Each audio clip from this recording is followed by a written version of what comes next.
एक गांव में एक मजदूर रहता था जिसका नाम हरीराम था। उसके परिवार में कोई नहीं था। दिन भर अकेला मेहनत में लगा रहता था। दिल का बहुत ही दयालु और कर्मों का भी बहुत अच्छा था। मजदूर था, इसलिए मजदूरी के बाद ही उसे उसका भोजन मिलता था।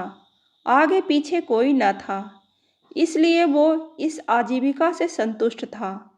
एक बार उसे एक छोटा सा बछड़ा मिल गया। उसने खुशी से उसे लाकर पाल लिया।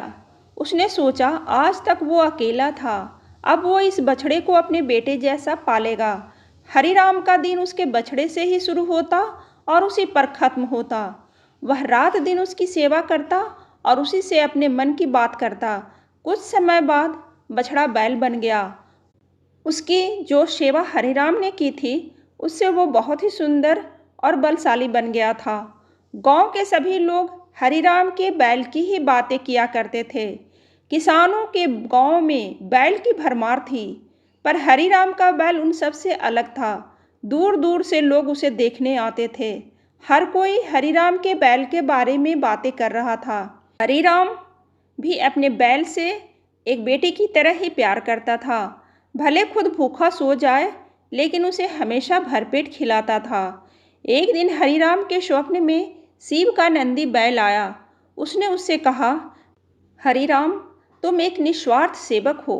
तुमने खुद की तकलीफ को छोड़कर अपने बैल की सेवा की है, इसलिए मैं तुम्हारे बैल को बोलने की शक्ति दे रहा हूँ। इतना सुनते ही हरिराम जाग गया और अपने बैल के पास गया। उसने बैल को सहलाया और मुस्कुराया कि भला एक बैल बोल कैसे सकता है। तभी अचानक आवाज़ आई, बाबा, आपने मेरा ध्यान एक पुत्र की तरह रखा है। मैं आपका आभारी हूँ और आपके लिए कुछ करना चाहता हूँ। यह सुनकर हरिराम घबरा गया। उसने खुद को संभाला और तुरंत ही बैल को गले लगाया। उसी समय से वह अपने बैल को नंदी कहकर पुकारने लगा। दिन भर काम करके आता और नंदी से बातें करता। गरीबी की मार बहुत थी।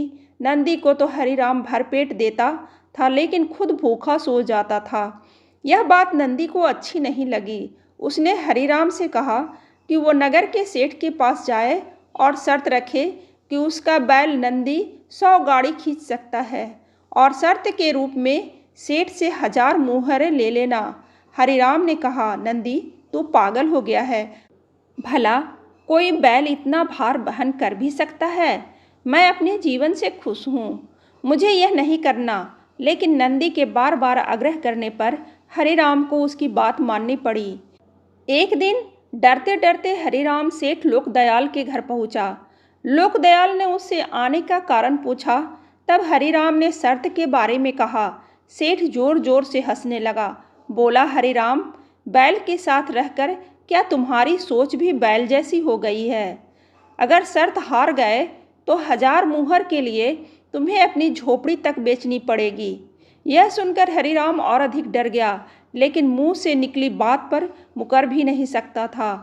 शर्त का दिन तय किया गया और सेठ लोकदयाल ने पूरे गांव में ढोल पिटवाकर इस प्रतियोगिता के बारे में गांव वालों को खबर दी और सभी को यह अद्भुत नज़ारा देखने के लिए बुलाया। सभी खबर सुनने के बाद हरिराम का मजाक उड़ाने लगे और यह कहने लगे कि यह शर्त तो हरिराम ही हारेगा। यह सब सुनकर हरिराम को और अधिक डर लगने लगा और उससे नंदी से घृणा होने लगी। वो उसे कोसने लगा, बार बार उसे दोष देता और कहता कि कहाँ मैंने इस बैल को पाल लिया, मेरी अच्छी भली कट रही थी, इसके कारण सर की छत से भी जाऊंगा और लोगों की थू थू होगी वो अलग। अब हरिराम को नंदी बिल्कुल भी रास नहीं आ रहा था। वह दिन आ गया जिस दिन प्रतियोगिता होनी थी। 100 माल से भरी गाड़ियों के आगे नंदी को जोता गया और गाड़ी पर खुद हरिराम बैठा। सभी गांव वाले यह नज़ारा देख हंस रहे थे और हरिराम को बुरा भला कह रहे थे।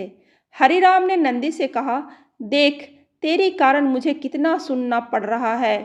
मैंने तुझे बेटे जैसा पाला था और तूने मुझे सड़क पर लाने का काम किया। हरिराम के ऐसे घृणित शब्दों के कारण नंदी को गुस्सा आ गया और उसने ठान ली कि वो एक कदम भी आगे नहीं बढ़ाएगा और इस तरह हरिराम शर्त हार गया। सभी ने उसका मजाक उड़ाया और उसे अपनी झोपड़ी सेठ को देनी पड़ी। अब हरिराम नंदी के साथ मंदिर के बाहर पड़ा हुआ था और नंदी के सामने रो रो कर उसे कोस रहा था। उसकी बातें सुन नंदी को सहा नहीं गया और उसने कहा, बाबा, यह सब तुम्हारे कारण हुआ। यह सुन हरिराम चौंक गया। उसने गुस्से से पूछा कि क्या किया मैंने? तुमने भांग खा रखी है क्या? तब नंदी ने कहा, तुम्हारे प्रेम के बोल के कारण ही भगवान ने मुझे बोलने की शक्ति दी। मैंने तुम्हारे लिए यह सब करने की सोची, लेकिन तुम उल्टा मुझे ही कोसने लगे, मुझे बुरा भला कहने लगे। तब मैंने ठानी मैं तुम्हारे लिए कुछ नहीं करूँगा। लेकिन अब मैं तुमसे फिर से कहता हूँ कि मैं 100 गाड़ियाँ खींच सकता हूँ। तुम जाकर फिर से शर्त लगाओ और इस बार अपनी झोपड़ी और 1000 मुहरे की शर्त लगाना। हरिराम वही करता है और फिर से शर्त के अनुसार 100 गाड़ियाँ तैयार कर उस पर नंदी को जोता जाता है। फिर से उस पर हरिराम बैठता है और प्यार से सहलाकर उसे गाड़ियाँ खींचने कहता है।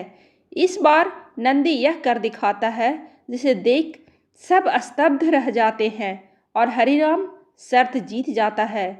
सेठ लोकदयाल उसे उसकी झोपड़ी और 1000 मुहरे देता है। कहानी से सीख। प्रेम के बोल कहानी से यही सीख मिलती है कि जीवन में प्रेम से ही किसी को जीता जा सकता है। कहते हैं प्रेम के सामने ईश्वर भी झुक जाते हैं, इसलिए सभी को प्रेम के बोल ही बोलना चाहिए। कहानी अच्छी लगे तो लाइक जरूर करें और ऐसी ही कहानी सुनने के लिए सब्सक्राइब बटन दबाइए।